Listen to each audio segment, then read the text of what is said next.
बिस्मिल्लाहिर्रहमानिर्रहीम। अस्सलाम वालेकुम दोस्तों, मैं हूं फैसल शकील। कराची में स्ट्रीट क्रिमिनल के हाथों सताए हुए शहरियों ने अब अदालतें लगाना शुरू कर दी हैं और अब जो है वो खुद दो दो हाथ करने लगे हैं, क्योंकि स्ट्रीट क्रिमिनल जो है वो मौका ही नहीं देते और गोली मार देते हैं, जिस पर जो है अब शहरियों का पैमाना लबरेज हो गया है और अब उन्होंने सड़कों पर अपनी अदालतें लगाना शुरू कर दी हैं। अब से कुछ देर पहले न्यू कराची के इलाके में ये अफसोसनाक वाक़या पेश आया। यहाँ पर डकैती करने के लिए मुबैना तौर पर दो डाकू आए थे जिन्होंने स्ट्रेट फायर किए, लेकिन उनसे जो है वो आवाम बच गई और आवाम ने जो है वो मिलकर इन दोनों डाकुओं को पकड़ा और पकड़ने के बाद तशद्दुद का निशाना बनाया और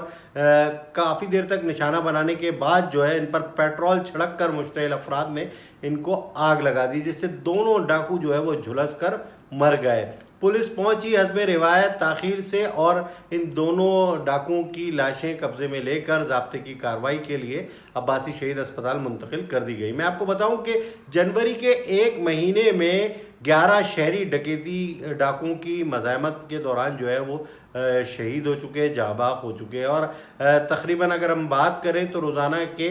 4 से 6 शहरी जो है वो मज़ाहमत पर ज़ख्मी होते हैं।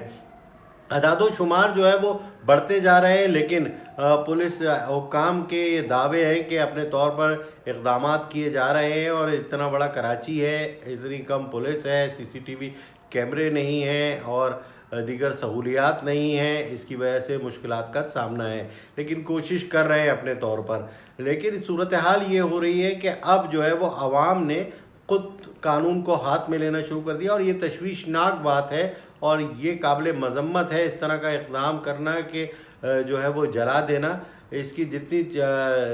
मज़म्मत की जाए वो कम है। आपको बताऊं कि लेकिन एक हद होती है, एक सब्र का पैमाना होता है। आवाम का लबरेज हो चुका है और पुलिस पर से जो है वो यकीन भी उठता जा रहा है, क्योंकि डाकू पकड़े जा रहे हैं, ज़ख्मी भी हो रहे हैं, लेकिन वारदातें जो है वो रुकने का नाम नहीं ले रही। रोज़ाना अगर हम देखें औसतन 4 से 6 डाकू ज़ख्मी होते हैं, डेली की रूटीन है ये। उन ज़ख्मियों को जो है वो टांगों पे गोलियां लगती हैं जो डाकू होते हैं और उन्हें जो है वो फिर अस्पताल और अस्पताल के बाद जेल मुंतकिल किया जा रहा है। पुलिस ने ये स्ट्रेटजी हाफ फ्राई की जो है वो अपनाई हुई है, लेकिन इसके भी कोई मौसर इक़दाम नहीं हो रहे हैं। गुज़िश्ता दिनों जो है वो IG सिंध की ज़ेर सदारत एक इजलास हुआ था, उसमें जो है वो IG सिंध ने बरहमी का इजहार किया और तमाम फिगर्स और कारकर्दगी SSPs के सामने रखी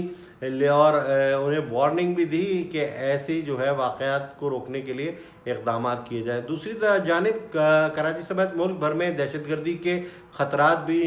मंडला रहे हैं। महकमा दाखिला की जानिब से एक अलर्ट जारी किया गया है और ये कहा गया है कि सियासी जमातों जिसमें पीपल्स पार्टी, नून लीग और तहरीक इंसाफ है, इसकी क़यादत को जो है वो निशाना बनाया जा सकता है किसी जलसे जुलूस में या किसी जो है वो एहतजाज के दौरान जो है वो हमला कर सकती है कलादम तंजीम। तो कलादम तंजीम के बारे में एपेक्स कमेटी का गुज़िश्ता रोज़ जो इजलास हुआ था उसमें अहम फैसले किए गए और ये एक बड़ा फैसला किया गया कि किसी कीमत पे जो है वो दहशतगर्दों को जो है वो नहीं छोड़ा जाएगा और इनको आखिर तक जो है जाएंगे और इनको अंजाम तक पहुंचाएंगे। एक अच्छा इक़दाम है, लेकिन कराची समेत मुल्क भर में जो है वो रहने वालों को अपने इर्द गिर्द माहौल पर निगाह रखनी चाहिए कि जो है वो उनके अतराफ़ में कौन रह रहा है, कब से रह रहा है, क्या सरगर्मियों में मुलव्वस है और अगर उन्हें कोई मुश्तबा चीज़ दिखे तो फौरी तौर पर 15 पुलिस को जो है वो इत्तला करें। तो ये तमाम लोगों का फ़र्ज़ है एक दूसरे की जो है वो मदद करें और ये दहशतगर्दी उसी वक्त उसका ख़ात्मा हो सकता है जब आवाम जो है वो पुलिस और क़ानून नाफिज करने वाले इदारों की मदद करे और दूसरी जानिब पुलिस और क़ानून नाफिज करने वाले अपनी ज़िम्मेदारियाँ एहसन तरीके से निभाएँ। तो मेरी इस वीडियो के बारे में अपने कमेंट ज़रूर दीजिएगा। अस्सलामु अलैकुम।